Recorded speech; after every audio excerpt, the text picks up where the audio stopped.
শপথ গ্রহণ করতেছি যে আমি আইন অনুযায়ী সরকার আসে, সরকার যায়, দেশ উথাল পাতাল হয়, কিন্তু একটা মানুষ নির্বিকার নীরবে শুধু একটি কাজই করেন, আর সেই কাজ তাকে ঠাঁই দিয়েছে ইতিহাসের এক অন্যরকম পাতায়। আমি আইন অনুযায়ী সরকারের প্রধানমন্ত্রী পদের কর্তব্য বিশ্বস্ততার সহিত পালন করিব।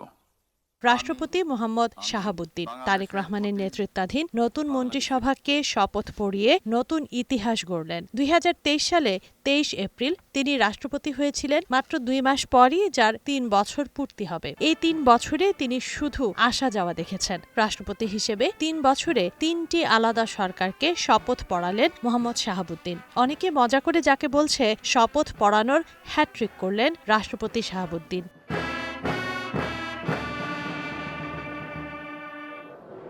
আমি শেখ হাসিনা সশ্রদ্ধ চিত্তে ২০২৪ সালের জানুয়ারিতে শেখ হাসিনার নেতৃত্বাধীন আওয়ামী লীগ সরকারের শপথ পাঠ করান রাষ্ট্রপতি মোহাম্মদ শাহাবুদ্দিন। তবে ছাত্র জনতার অভ্যুত্থানে ২৪-এর ৫ আগস্ট আওয়ামী লীগ সরকারের পতন হয়। ৮ আগস্ট নোবেলজয়ী অধ্যাপক মোহাম্মদ ইউনূসের নেতৃত্বে অন্তর্বর্তী সরকার গঠন করা হয়। ওই সরকারেরও শপথ পাঠ করান রাষ্ট্রপতি মোহাম্মদ শাহাবুদ্দিন।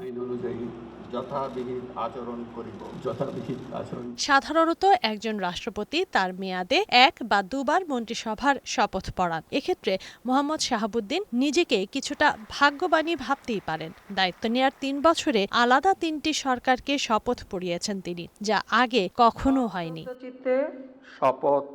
তার এই অন্যরকম রেকর্ড নিয়ে অনেকে রসিকতা করে বলেন, শাহাবুদ্দিন যাদের শপথ পড়ান তারা বেশি দিন ক্ষমতায় থাকতে পারেন না।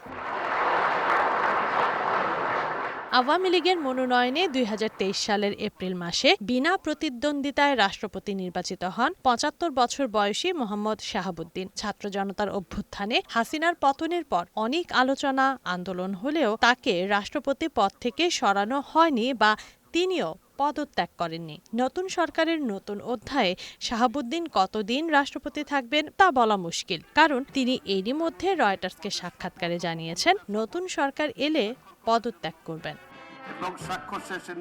তানজিনা অন্ত, ওয়ান নিউজ, ঢাকা।